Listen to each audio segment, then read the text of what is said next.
Thanks, Lyndall, and thank you to CEDA for having me. It's a great opportunity and one that we should never pass up on, to speak to an audience like this and through an organisation like CEDA. One of the reasons why is because, as Lyndall mentioned in her introduction, the great opportunities that come from technology, not just for her kids, but for small businesses, for large businesses and for government, the ability for us to communicate, to do business in ways we haven't done before. But as Lyndall said, there are some downsides to it. I'm going to talk about both the threat and the opportunity today. My understanding is I've got about 20 minutes and then we have 20 minutes of Q&A. So if there are issues I haven't addressed, particularly hopefully I have addressed the concept of opportunity, but if I haven't, I'd like to focus on that, and I'll explain why shortly. Lyndall used my old title, which I'll update you on. Firstly, I am now the National Cybersecurity Advisor, which is the old Special Advisor role inside the Department of Home Affairs. And I'm also the head of the Australian Cybersecurity Centre inside the Australian Signals Directorate. So I have two roles. I'll explain how those roles evolved now. You mentioned in your lifetime how much change. I'm going to talk about change since April 2016. In April 2016 is not that long ago if you flick through your calendars, just over a couple of years. April 2016, the Prime Minister launched Australia's most ambitious ever cybersecurity strategy. It was the first ever properly funded, $230 million, 33 initiatives over 4 years. We always benchmark ourselves as governments against our peers, and certainly an ambitious, fit-for-purpose strategy looking to help recognise not just the threats, but interesting for this audience, the opportunities associated with cybersecurity. And there are indeed opportunities. Opportunities if you get it right in terms of protecting things, and opportunity to get it right in terms of growing cybersecurity industry. That was April 2016. Now, I know the Deputy Prime Minister has spoken this morning, Michael McCormack. In August 2016, he wasn't the Deputy Prime Minister, he was the Minister for Small Business, and that included the Minister responsible for the Australian Bureau of Statistics. And in August 2016, you may recall the Bureau of Statistics website stopped functioning due to a series of very small denial of service attacks that we concluded were predictable and should have been prevented by the Bureau of Statistics, and indeed the website was turned off by the Chief Statistician on that fateful evening. A very brave call, by the way, and a call that I think was right at the time, because not only was it bad that denial of service attacks were impacting the functioning of the website, there was possibility that data was going into the hands of other people because of the telemetry and the reporting at the time, and in the fog of war, David Kalish didn't know if data was being lost. So he made the quite brave call to turn off the census. Now, there were lots of memes and an awful lot of conjecture around what happened on that day, but the most important thing, in my view, was it called into question government's ability to deliver ICT services. And it brought into stark relief two things. One, the concept of resilience of government systems rather than the security of them, and there's a distinction between the two. Usually we focus on the concept of confidentiality of information when it comes to cybersecurity, but this questioned the ability for us to make resilient systems against predictable and unfortunate threats. And the other question was how we did risk management in the Commonwealth, where risk decisions are made and how risk manifests itself. So that was the first tipping point when it came to our strategy that was launched, as I say, just a few months earlier by the Prime Minister. The next tipping point and shift in my life happened at the end of 2016, after the US presidential elections had been conducted, and it became increasingly obvious that a foreign state had decided that it wanted to influence the outcome of that election. Whether or not they did is for history to determine. The fact that they did try is not in dispute. So a foreign state using cyber means to influence the outcome of an election. As a democratic nation, of course, that has an impact upon us. And in that late December and early January, the Prime Minister asked us to brief political parties, opposition and minor parties, not just the politicians, but the apparatus themselves on cyber threats. Cyber security had gone from something that only cybersecurity experts and commentators would speak about, to August, where it became a household issue, to December, when it became an issue about the functioning of our very democracy, and an issue that quite apolitically spanned more than just government itself.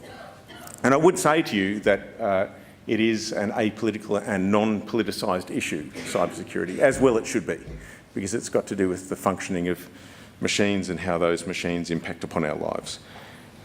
So that was December.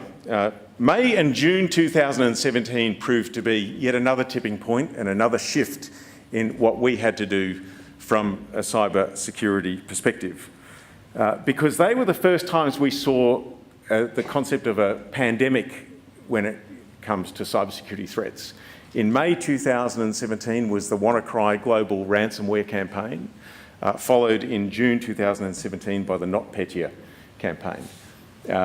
Saturday morning it was, in May, and I woke to BBC saying that UK hospital systems were being shut down, and that critical infrastructure, trains, telecommunication companies and others in other European countries were being impacted. And we didn't know how this thing was spreading or why. We didn't know whether it was targeting health sector in particular or particular parts of critical infrastructure. And it called into question our ability to communicate with potentially millions of businesses on how to protect themselves against a threat that we didn't understand and didn't know how it was propagating.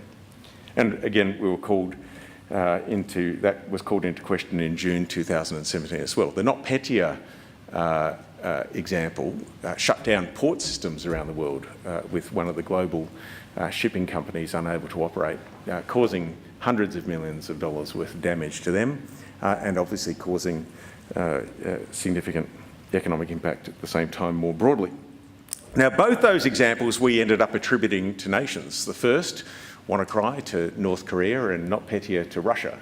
And it highlighted again how nation states can use cyber means to create effects and influence for their objectives. So both those examples weren't just wake-up calls on how we communicate, but they were wake-up calls as to how other nations might choose to influence outcomes via these connected means. In July of that year, 2017, so we're now in the 12-month window, the Prime Minister announced that the government accepted the findings of the independent review into the Australian intelligence community. And at that time, the bits that impacted us from a cybersecurity point of view were that the government made the determination that the Australian Signals Directorate, specifically the Australian Cybersecurity Centre, would become the single point of operational excellence for cybersecurity in the Commonwealth. And as a result, a series of changes inside the bureaucracy to ensure that the ACSC became that single point of truth, and that the Signals Directorate was lawfully able to undertake those activities to protect not just Australian government systems, which it's always done, but to protect business and individual computer systems. And the other thing the Prime Minister announced on that day was the formation of the Department of Home Affairs, where I also have a role. And the Department of Home Affairs has taken on the leadership of cyber security policy and strategy in the Commonwealth. So again, a really critical day in the space of a year, Lyndall, to dramatically shift what was expected of us. I've been in this space for about 16 or 17 years. And the recurring theme in what I'm saying is that in all of that time, whether it was as a police officer, working with corporates, working with multinationals, or as someone as the inaugural e-safety commissioner when I came back into government in 2015, there has never been as much pressure or expectation upon us to deliver. Pressure and expectation from the political class, and pressure and expectation from business and indeed from the broader community. And there are good, sound reasons for that. The last major tipping point for us in cybersecurity was February this year, when the mandatory data breach legislation came into effect. Not administered by us, administered by the Office of the Australian Information Commissioner. But those requirements put upon business to publicise when issues have happened in relation to data, so that we can start getting some transparency in the system. And I'll come back to what effect that scheme has had so far, in my view, my candid view. The aim was to drive transparency. The important thing is that we increase our maturity on how we talk about these issues, because we see now where organisations have to come forward to say that issues may have occurred with data, and we're not yet showing the level of maturity we need to as a country for understanding how those issues have occurred and how we can prevent them happening in future. Now, this is about opportunity. CEDA is all about opportunity and understanding opportunity. Firstly, let me talk about the threat. The threat from cybersecurity failure is real. Cybersecurity is about the concept of confidentiality, integrity and availability of information. For a long time we focused on confidentiality, making sure that someone else doesn't gain access to our IP, gain access to our personal credentials, gain access to our money, and that is what we focused our efforts on. I'd say to you that the future is more about the concept of integrity of information and availability of information. Can I believe the information that I'm getting from the machines that I'm doing business with? Imagine a real-time world, driverless vehicles, an Internet of Things world, where we rely upon the telemetry coming from devices for the machines to make critical decisions for us. Imagine if the integrity of that information or the availability of that information was called into question. I mentioned Internet of Things world. At the moment, we have about 5 billion or so connected devices in this world. Most of them are reasonably expensive. Most of them are patchable and updatable, and we've spent quite some effort over the years to try to secure those. Imagine now a world of 50 billion or 100 billion devices, most of which are a few cents each, possibly unpatched, possibly with no security built in, and possibly with the company that built them out of business by the time they're stitched into the very fabric of the clothes that we wear, and rely upon that information. And then ask ourselves about the security environment that we're heading into. Now, in terms of cost to the economy, it's possibly about $7 billion, I would argue probably more, drag upon the Australian economy, the cost of cyber-enabled crime and cybercrime alone.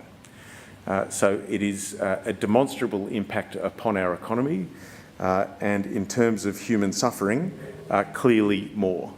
So when it comes to the concept of confidence of people and our ability to go about doing our business, cybersecurity is real and it has real impact upon us.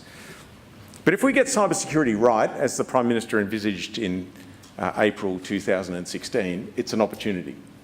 Not just an opportunity because we create an environment of trust and predictability, because we all know business is better done in a place where you can predict reasonably what an outcome will be, rule of law, repeatability of events, but great for us as an economy if we can grow a sector that is amongst the fastest growing in the world, which is cybersecurity. And the cybersecurity strategy launched by the Prime Minister in April 2016 had quite a significant emphasis on the opportunity of cybersecurity. So organisations like AusCyber, that is funded to find smart businesses, cybersecurity businesses that fill a gap in the market, to grow them and to scale them up, to bring them to market. Data 61, part of the CSIRO, has a remarkable capacity in this country to do cybersecurity work. About 1/3 of all cybersecurity PhDs linked up with Data 61. The Defence Science and Technology capacity within the Department of Defence, and the increasing shift towards a grand challenge model for solving wicked problems in cybersecurity mean that we are amongst the best placed nations in the world for capitalising upon that industry. And not just the industry itself and the revenue that it can generate as a successful industry, but its ability to influence the DNA of the rest of us. So we have people that understand that every single one of us have a responsibility in cybersecurity. Every single one of us have a role to play in making sure that we help keep the machines that we're dealing with secure, and the people to the left and right of us secure as well. There is enormous opportunity in getting cybersecurity right. not just through preventing bad, but through growing good. In terms of where we're heading, I've mentioned the Internet of Things, and that clearly is a huge opportunity and potential risk for us if we don't get it right. And as an organisation or a series of organisations that I deal with in government, that's clearly front of mind with us. Also important for us is this concept of cyber-enabled crime and how we can do more to protect Australians, small businesses and families, and frankly big businesses as well, against the impact of criminal groups, using and leveraging those same technologies that we see advantages in. And clearly a vital role for us in critical infrastructure areas, because if critical infrastructure fails, then so does the rest of business and the economy more broadly. And lastly is the issue of scale. As part of the changes announced by the Prime Minister in July last year, coming to effect literally in the next, or from today is our first reorganisation through to the next couple of weeks as the Attorney General's Department Computer Emergency Response Team becomes lawfully part of the Signals Directorate.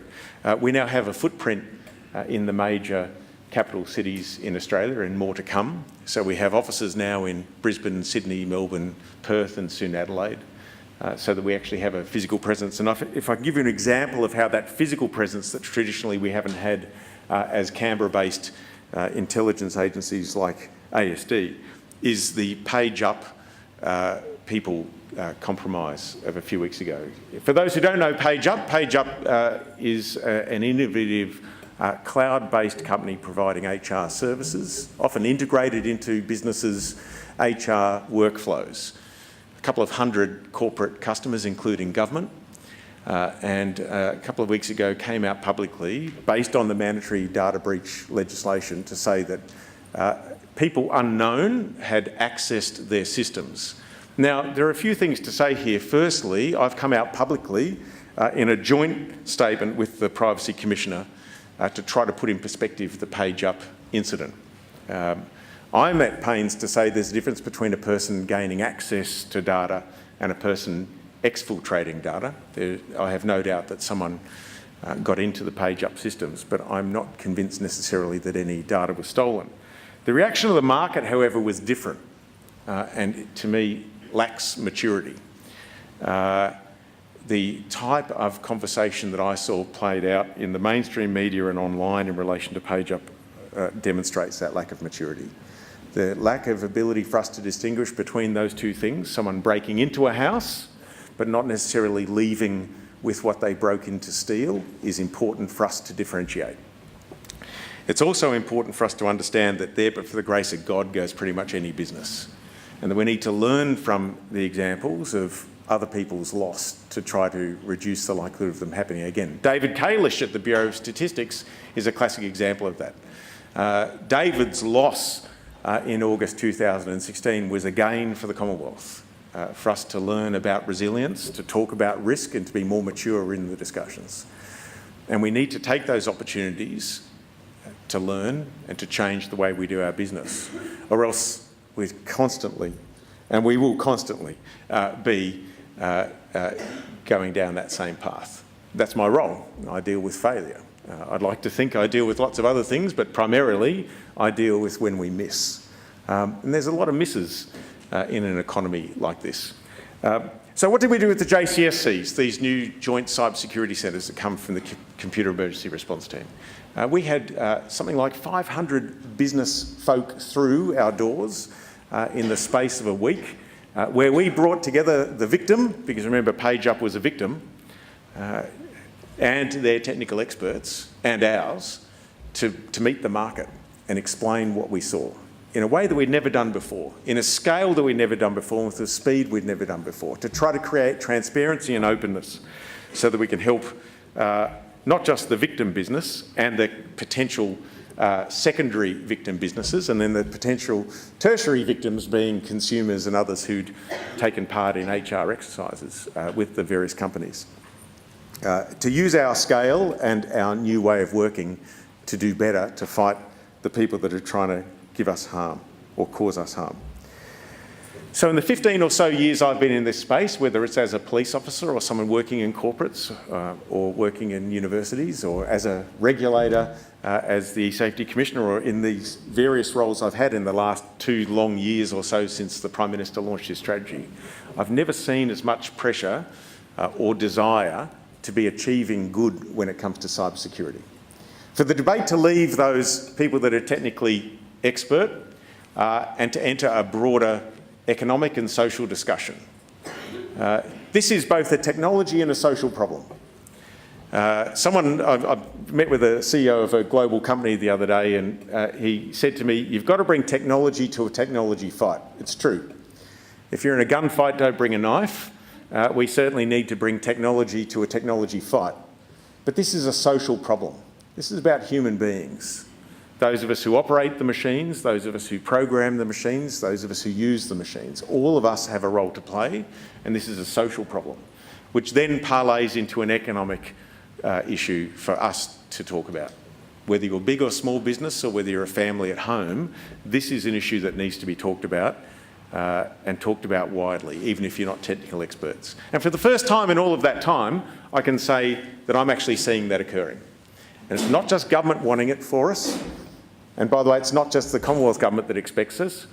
We now have taken part on COAG agendas, and the Prime Minister offered for me to go and brief state and territory cabinets around the country of all political persuasions on matters cyber. And I can say to you that any state government I deal with opens up to us in ways that are apolitical and truly desirous of making a change. And industry itself, that for a long time has spoken about partnering, is partnering and wants us to do more and demands more of us and is highly critical of us, as it should be. And the public, who we all serve in no matter what role we play, also now expect us to be doing more. And so for the first time in my career, I can say that cybersecurity is front and centre of the minds of many, many more people outside those traditional cybersecurity experts, which is good, and that the expectation for us to deliver in that next 12 months is remarkably high. So if I can throw myself open to questions or observations from the floor. Thanks, Wendell.